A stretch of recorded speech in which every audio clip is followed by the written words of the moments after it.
Danny? Pastor Daniel. Pastor Daniel. Yeah, You want that's the what I'm pastor in front of it? Yeah, you can call me Daniel. Oh, we're on. Okay. All right. Well, hey, everybody. Welcome back, and thanks so much for being with us. I'm here with Brian Haskins, who is the incumbent and also running for County Council District 1. And just as I've said before, my name is Pastor Daniel. I'm here with New Hope Fellowship, and we are providing this as a service to the community. We are not sponsoring or promoting any specific candidate. We just wanted to make sure that you had an opportunity to get to know our candidates. And so, Brian, go ahead and tell us about your history, a little bit of your background, that kind of stuff. Sure. Well, thanks, first of all, for having this opportunity for all the candidates. I think it's great what you all have put together. And the community could use that, need it, and information is always good. So thank you very much. And as a matter of fact, I was just talking to you. My youngest son was married in this church several years ago. So we really do. It's a beautiful facility, and thank you. You should all be very proud. So thank you. Of course, I'm from High Ridge. I went to school, High Ridge just down the street, High Ridge Elementary. Graduated from Northwest in '74. So that puts me at about 66 years old. I was doing the math. I saw you.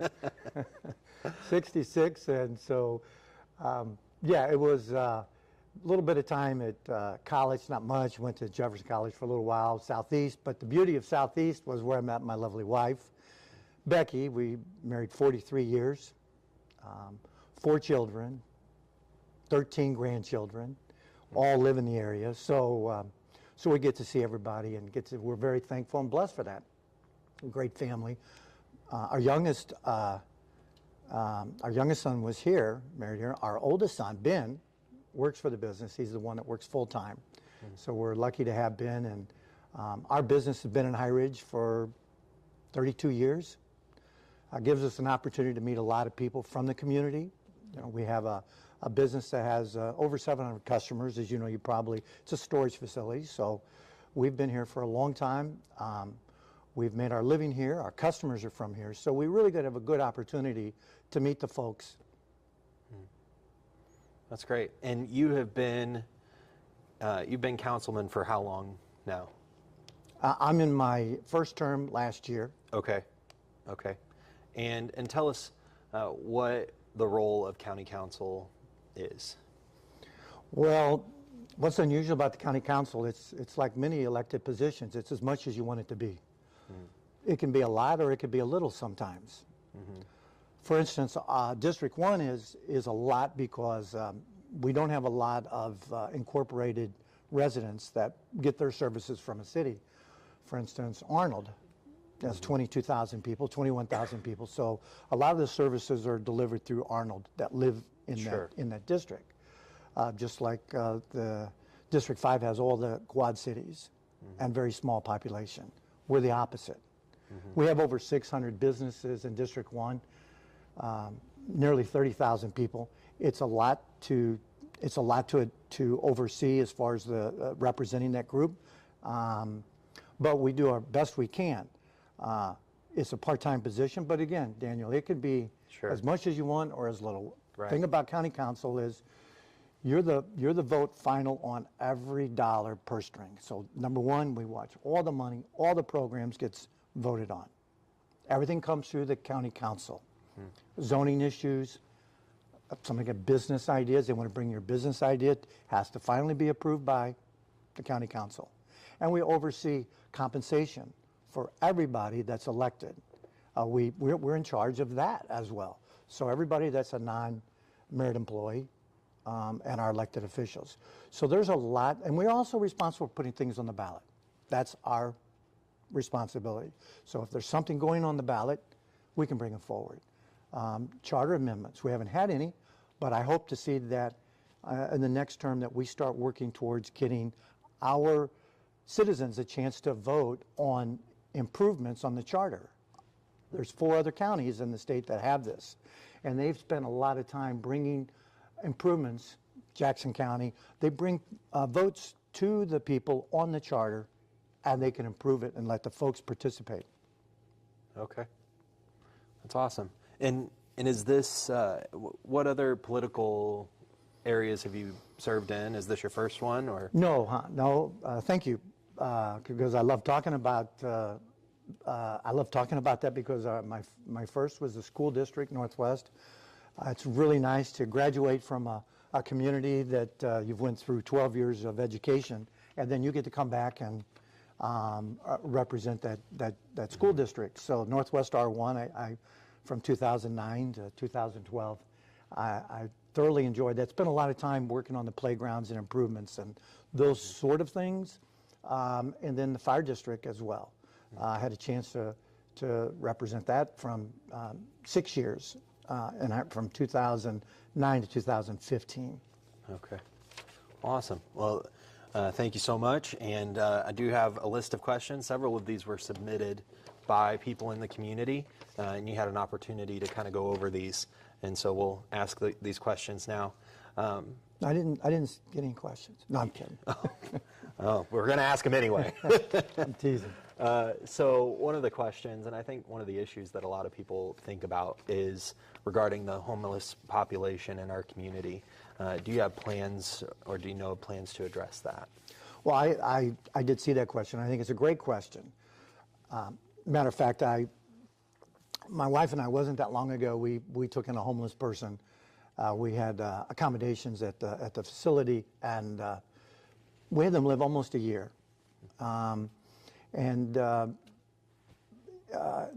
It's very personal in that we wanted to, during that year, we were able to get some good medical and some things taken care of for this person.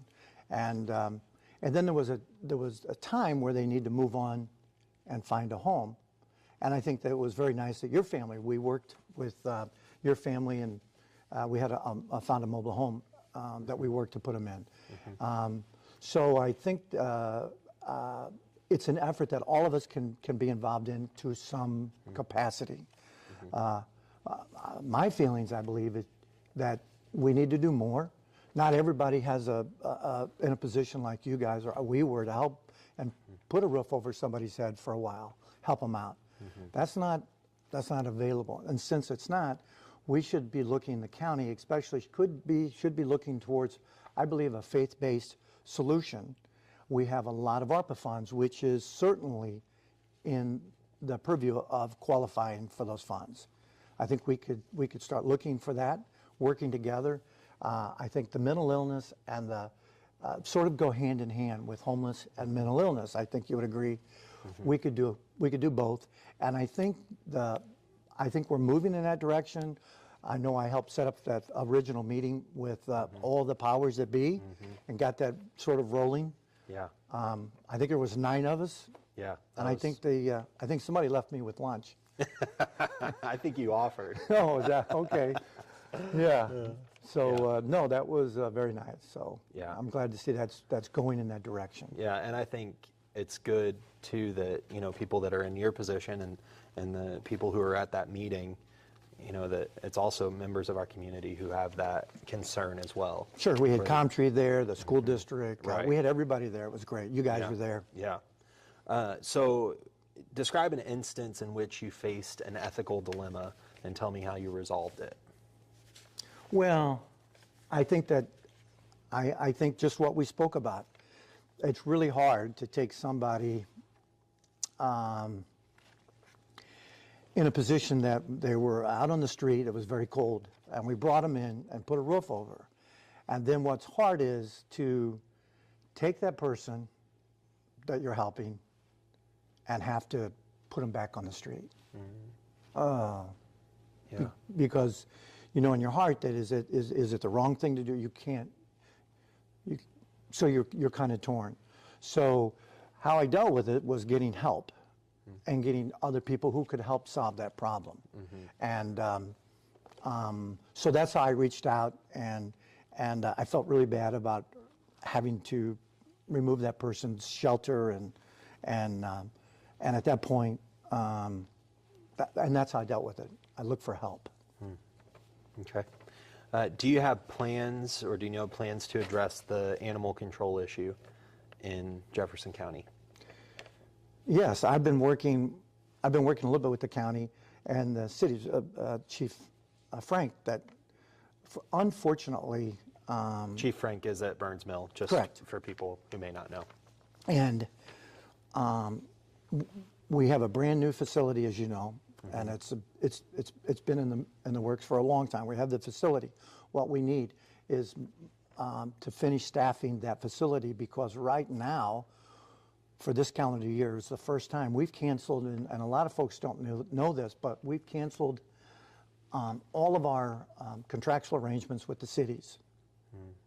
So no longer are we to provide any services, even if the city was under a paid agreement. We no longer offer any services. There's a violent situation, Burns Mill's on their own.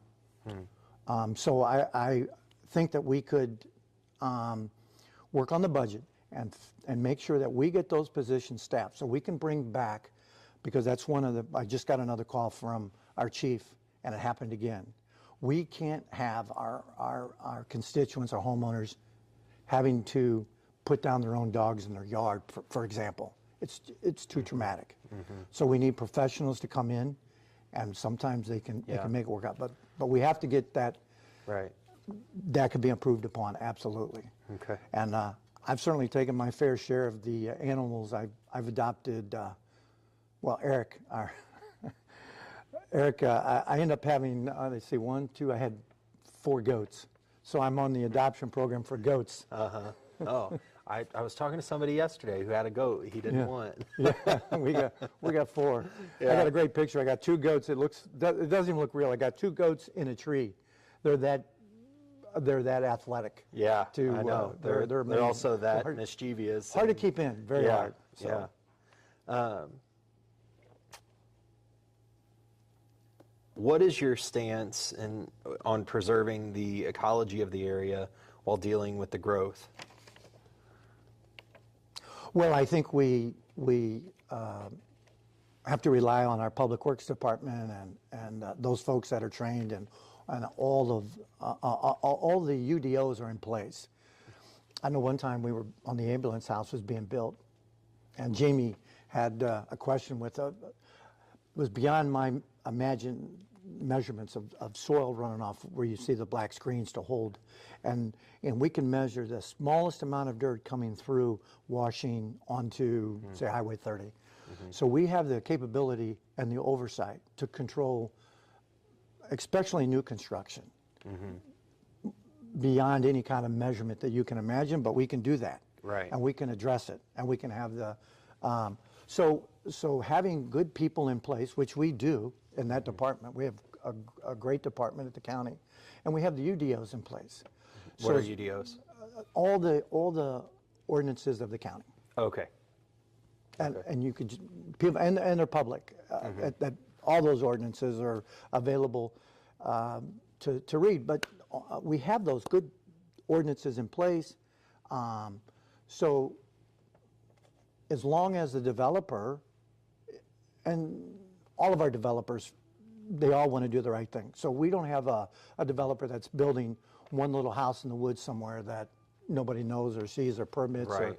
So we're working with a lot of the big builders, and they all want to do the right thing, and they all understand our UDOs. So for the most part, we're really good about that. We just started this year, and I think people would like to know that everybody sees retention basins around. You can see Schnucks has got a retention basin. Everybody has them. So what we've done for the housing, when a new subdivision gets built, Daniel, used to be for decades all the restriction was for a fast 10-year storm was what we would hold the water for, slow it down. So as the water would run off the developments, the rooftops, the blacktop, it would run into the Richmond. It'd have to be built for that 10-year storm. Right. So this year, what do you think it is? Not 20, not 50, 100. Wow. So it's a lot. That's a lot. That's a lot. It made a lot of people feel good about that overflow, perhaps coming onto a field or someone else's property. Sure. Now we take doesn't happen very often. It is more money for the developer, which it does cost more, but it is an amazing thing for all the developments. And the builders are all, nobody was fighting it. They knew that because of our terrain out here, Right. we wanted to have something that would make a lot of people feel better about new developments. And that's one thing I don't think people know, that we've started, and the builders were very happy with agreeing to. Accommodating. Yes, Yeah. and we went from 10 to 100. Wow. Yeah, that'll be good. I mean, it seems like it wasn't that long ago we had a 100-year storm, and when we became Right. an island, basically. Yeah, it does happen. And so I want to make sure we're still good on time. What would you say are the major influences? What or who are the major influences in your life? Well, my faith, of course, you know, my belief in God and our family. I believe in the faith of our community. I believe, you know, your partner, the person you have chosen to spend your life, that person is, without a doubt, is going to have a major influence. I sometimes think my children would like to have that major influence. Yeah. But Yeah. I kind of reserve with that many grandkids and kids. But the major influence is certainly people that I respect and people that I admire. And I ask them.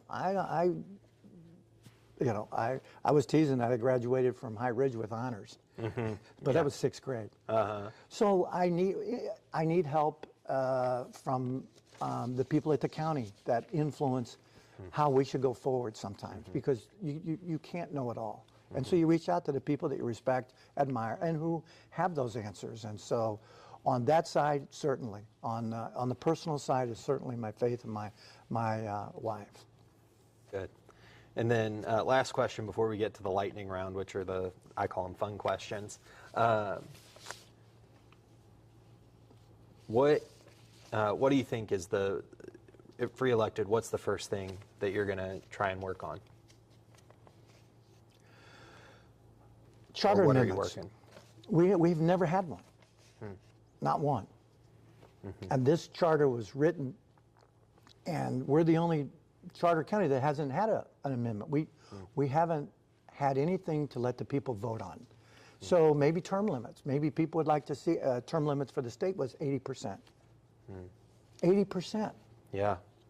Well, maybe term limits, if this county voted 80% for our state, how about a county? Maybe it's good. Right. I'm not for or against but I think it would be nice if they all thought it would be a good idea to vote on it.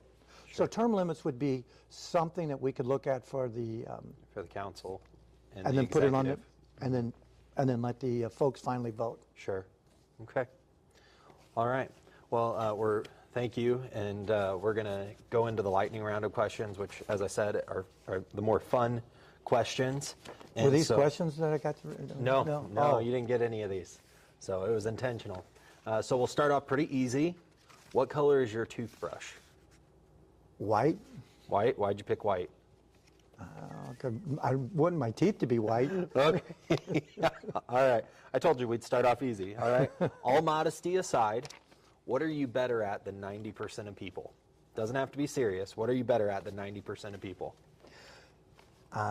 Stick-to-itness. Stick-to-itness? Yeah. All right. I'm like a dog on a bone. Yeah. Just ask Dennis. Yeah. Our superintendents. Yeah. Yeah. Okay. Our previous superintendents might agree. Yeah.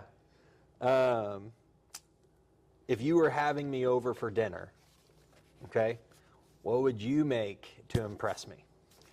That's an easy one. Yeah? Because we raise grass-fed organic beef. Oh. All right. So what's your go-to meat? What cut are we eating? Well, it should be a steak, of course. Right. But grass-fed hamburger is hard to beat. It is hard to beat. Yeah. Yeah, my in-laws have beef as well. And Yeah. so, all right. And then we'll go one more, and then we'll be done. Let's see. If you could go back and talk to your 13-year-old self, going back 53 years, I remember the math, right? You're 66? If you could go back and talk to your 13-year-old self, what would you say? Be nicer to the teachers. They're there to do a job, and Yeah. sometimes I think I was kind of hard on them. Yeah. Okay. All right. Well, thanks for coming out, Brian. And where can people go to get more information about you? And call me at 314-378-5333. It's Okay. my personal cell. Okay. Or they can come by storage. We're there 6 days a week. You can't miss me on Little Antire, so you can come by. Okay. I'm there pretty much the time. So, yeah, either Okay. it's our storage business or you can call me. All right.